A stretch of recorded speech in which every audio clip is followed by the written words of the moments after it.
Good morning. Happy Friday. Welcome to your early morning intuitive guidance.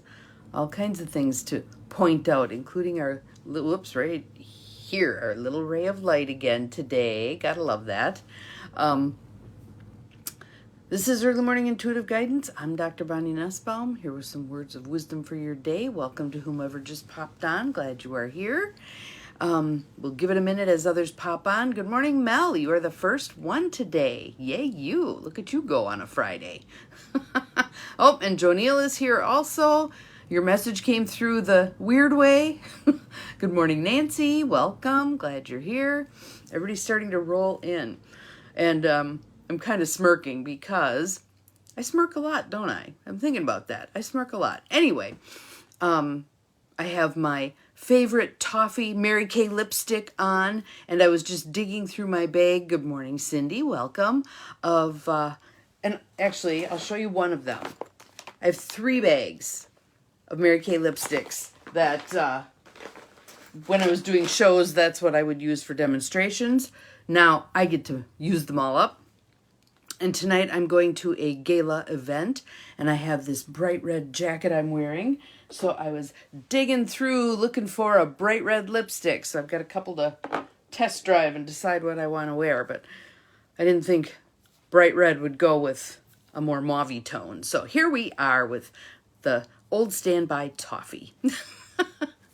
So happy Friday, everyone. Happy Friday. Glad you are here. All kinds of interesting things going on, including my little light beam here. I just think that's so fun. We have a Tosha Silver for today, and it is a lovely little reading. Usually they're like 3 pages. This is a 1.5 pager. It's little, but boy, does it pack a wallop. So we'll see what you think of this one. And what else was I going to tell you? I know there was more. Maybe it'll pop in my head as we go here. Good morning to everybody. Glad you're all here. So we have, let me find my page here. We have Tosha Silver, Outrageous Openness, Taking the War Out of Our Words. And I changed the title of the chapter a little bit because there's a fair number of people in my circle, good morning, Beth, who aren't overly comfortable with the religious connotations. So I kind of muted them a little bit for this particular reading, good morning, Gwen, because I'd rather have people watch it than not watch it.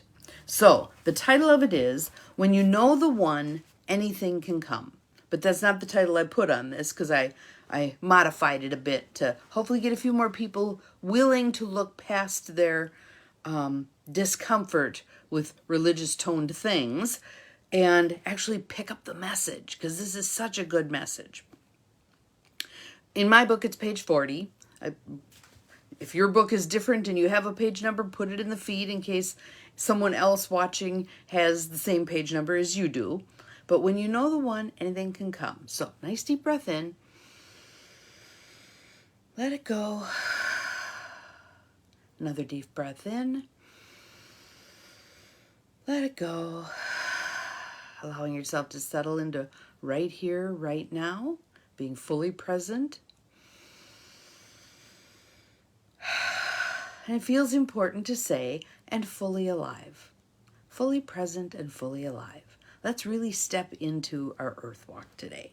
We're here for a reason. We are here in this divine right timing. Page 33 in your book. All right, there we go.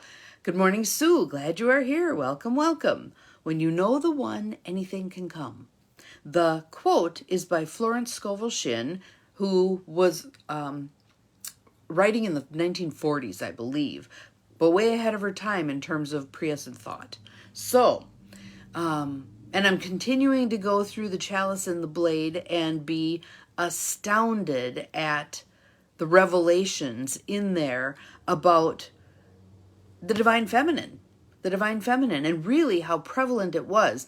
I've just made it to the part where they're talking about early Christianity and the Gnostic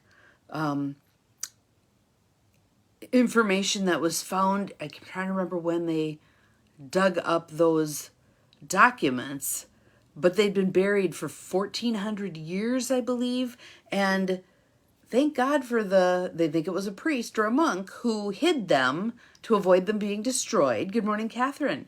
Because what a massive amount of history we would have lost had they been destroyed with the rest of them that were destroyed. So, but the basic gist of those documents is just how important, thank you, Cindy, just how important women were in the development of early Christianity, Mary Magdalene in particular, to then have her relegated to the role of prostitute. What a way to denigrate somebody, right? So, here we are. Here we are. And again, I think this is all of these readings, all of the things that we do day in and day out here, move us steps closer to where we're wanting to get to, despite the things that are going on around us, and continuing to step forward in faith, continuing to make our journey regardless of what is going on around us. So here's the chapter. See what you think. Nice deep breath. Let it go. Divine Source says that if we attune to the sublime level where all is one, our needs will be met in the perfect way. Now, humanity, I think, messes up wants with needs, for one thing, and messes up the concept of this is how this has to come to me, as opposed to I'm open to receiving this in the highest and best way. But be that as it may, this is the polar opposite of how most people live. I love her descriptions. Attached to a particular situation like a barnacle to a boat, and sometimes a sinking one at that. It insists that even a terrific relationship or job is simply the transmitter the universe is using to bring us our good. So I want you to think about that. All of the circumstances in your life right now, even the ones you don't like, are simply the transmitters that the universe is using to bring you your good. And if you want to influence the type of transmitter, what needs to change? Yep. So I'll just pick something because it resonates for me. If one is incredibly bullheaded and not wanting to hear the messages unless they come in a very specific way, the universe has to turn the volume up. There we go. Traveling. Beautiful. Beautiful. There we go. What a nice way to look at things, right? And think about women right now, especially women in power. What kinds of words are used for them, or what kinds of descriptions are used for them to try to denigrate their authority? She slept her way to the top, blah, blah, blah, all the crap, right? So we can assist in women assuming positions, oftentimes with far more benevolence of authority, by simply not buying into any of that crap. And helping our sisters to realize that we can do our work in ways that are not of the unhealthy masculine approach. And there are many men who are using the divine feminine approach to move humanity forward, most definitely. So divine feminine and divine masculine isn't anything about gender in the human being. It's about a thought process. It's about a philosophy. It's about a way of doing things. In the Chalice and the Blade, she talks about it as partnership, the divine feminine being a partnership model, and the divine masculine being a conqueror model. That kind of helps get a better sense of the difference. So again, any of us can adopt this divine feminine approach, all right? Transmitter creates the opportunity for alchemy. Yes, yes, yes. And remember that thing from yesterday where we are kind of like little antennae, human beings, little antennae, standing on the earth, sticking up ready to receive. I love that image. So let's go. See where we go. Once you anchor in this awareness, the idea that whatever is going on in your life is simply the transmitter for the universe to bring us our good, once you anchor in this awareness, you can stop gripping. Hold on loosely, but don't let go. If you cling too tightly, you're going to lose control. Hold on loosely. Hold on loosely. Okay? You'll always be provided what you need at the right time in the right way. What needs to stay, stays. What needs to go, goes. So I remember the story in Byron Katie's book, Loving What Is, where she talks about coming home from a speaking tour, and her house had been wiped out. Everything was stolen. Everything was stolen. And she felt gratitude and joy because in her mind, that meant those things were no longer meant to be hers. Other things would come, but those things were meant to be to someone else. Now, for those of us who operate in the typical way we've been trained, we're like, what is wrong with her? It's a philosophy, and it's a philosophy that allows her to feel joy and not distress over all kinds of things that happen, right? So, what needs to stay, stays. What needs to go, goes. This awareness simply takes practice, since our crazy culture warns forbiddingly that you will lose what you don't clutch. Actually, it's just the opposite. So here's one of her stories that makes the point. My musician friend Scott was emailed by a guitar player named Joan, whose work he liked. She wanted marketing advice. Scott was happy to help. Then he realized Joan knew someone that he wished to reach. So Scott wrote back and asked if she would introduce him. Joan shot back, "Sorry, too busy." Scott ran over to me, red-faced and furious. "Good morning, Tira. Glad you're here. Welcome." "Okay, look," I said, "you originally didn't help Joan to get anything yourself. You did it to be nice, and there's nothing you need from her if the divine is in charge. Perhaps she's just too competitive to share. But listen, if you're meant to make this contact, you'll be guided in the right way at the right time. Joan sure as heck is not your source. And hey, let go of the resentment toward her or it will block the flow." So how much resentment are we carrying? Thinking that someone is our path to something. Good morning, Lisa. Welcome. And then we've now blocked the path because we're not allowing anything else, and that path isn't working out when there's a bazillion other paths to get there. The reason we don't rely on them is we can't see them. This one here, like he could see Joan, he knew she had the connection he wanted, so that's the path he thought he was supposed to follow. However, there are a bazillion other paths. They're just not visible right now.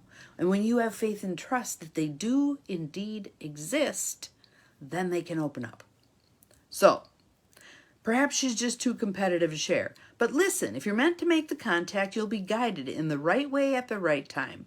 Joan sure as heck is not your source. And hey, let go of the resentment toward her or it will block the flow. Scott grudgingly agreed, rolling his eyes.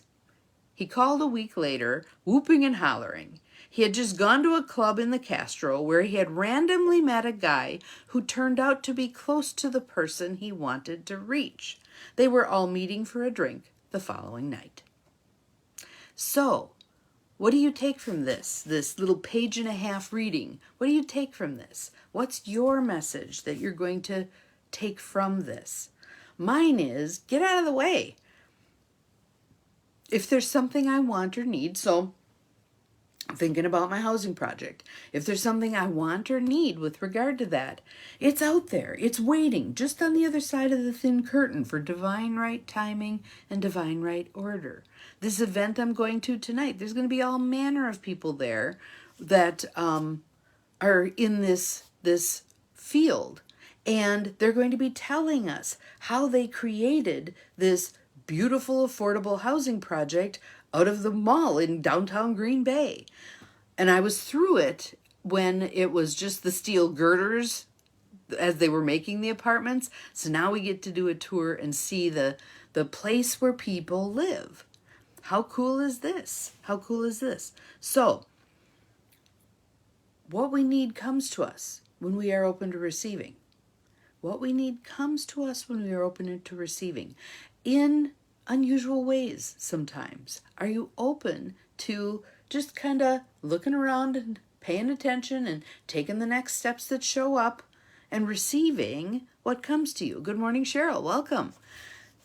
Have you ever had the experience where something goes down, whether it's you receive something, you learn something, you talk to somebody, and you just have that feeling that there's more here, that somehow this is going to be useful down the road, a learning, a reading, a book, a person, a whatever.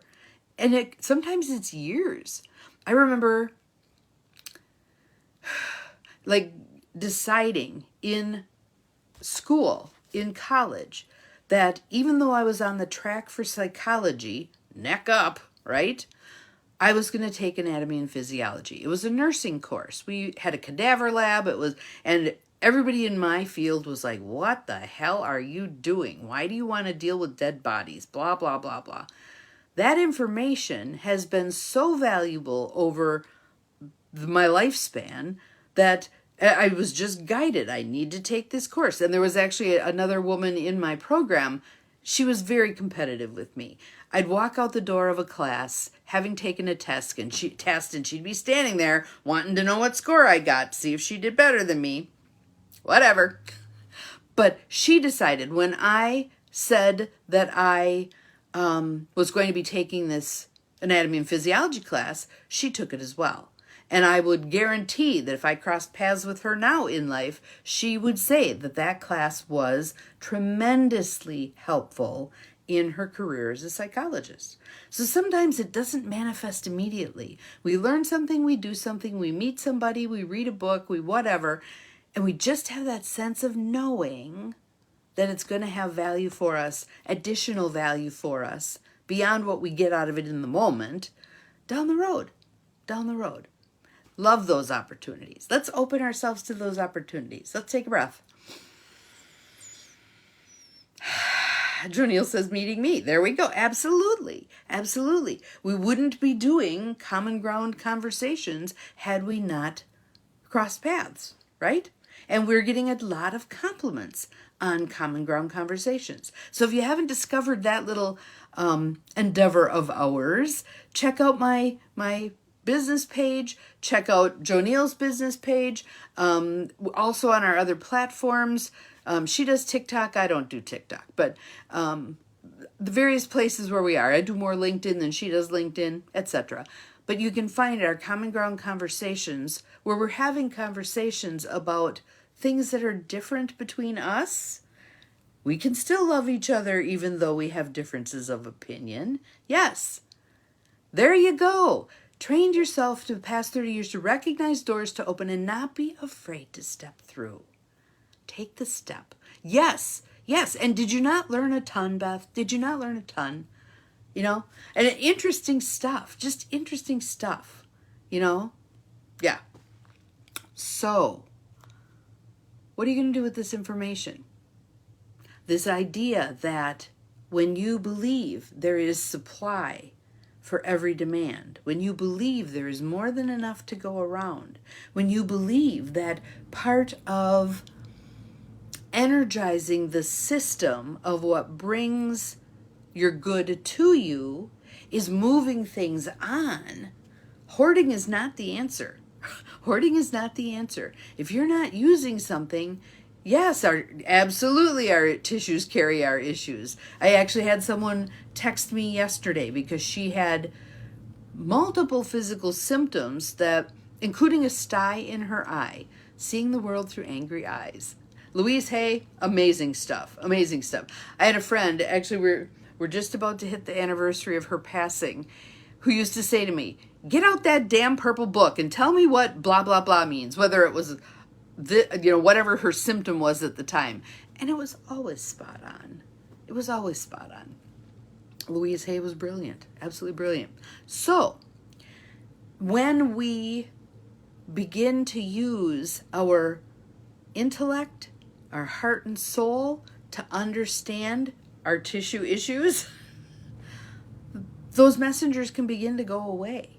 When we figure out, what is this trying to tell me? Now, does that mean you're going to heal your cancer? It may not.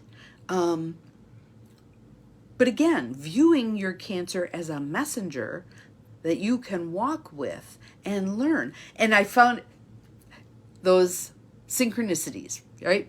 So I just started again listening to my Deepak and Oprah meditations. I had taken a hiatus from doing that. And then recently, a couple weeks ago, decided I missed that. I want to bring that back.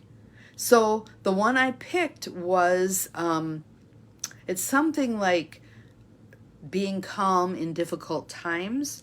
And I want to say it was day number 4. I had just told you guys the story about, and now am I going to remember it? My poor brain. Let me think. It'll come. But anyway, I just told you that story and it showed up in the reading. And I'm like, there it is again. And again, showing up in an unusual place. That probably was not the first place that I had heard that, but it was now an additional place to hear that. Which again to me means, pay attention, Bonnie. There's something that you need to receive from this, right?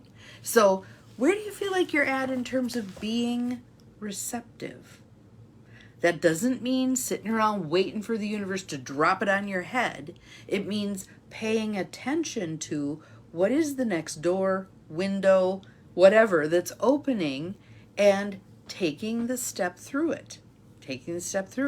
And even if you remember the reading we had where it talked about, that was the Rebecca Campbell Letter to Lightworkers, where she talked about the farther off course you go, in a way, the better off you are, because you're that much closer to jumping off that path and back onto the path that's leading you where you're meant to go. So the detours are part of the process. So, love to hear what you're going to do with this information. Yes, the signposts of your own inner library. I love that. We have our own inner library. And when we get ourselves all worked up, what happens is we can't access the file drawers. We can't find the right folder. We can't run through the card reader and find the ISBN for the book that we need. Is that a good enough list of analogies for you here, y'all? When we settle, when we still, when we listen within, we'll be led where we need to go. Practicing the faith and trust with that. Because oftentimes we can't see it. The Dr. Martin Luther King Jr. quote, take the next step in faith. You don't have to see the whole staircase. Just take the next step in faith. So that's a whole lot of stuff for today. Hopefully that got you kind of fired up, that this can be a Friday of openness to receiving. Let's practice. Let's see what you can open the door to. Let's see what comes from that stillness within. Let's see what, when you pay attention, gets presented to you. Have an awesome Friday. Tomorrow I'll let you know how my gala goes tonight. Yeah, dressing up. We'll see how it goes. We'll see you again tomorrow. Remember, you're capable of far more than you think you are. Hello, Brenda. We are just about done, but I will post it immediately so you can watch. Enjoy your day. Bye-bye.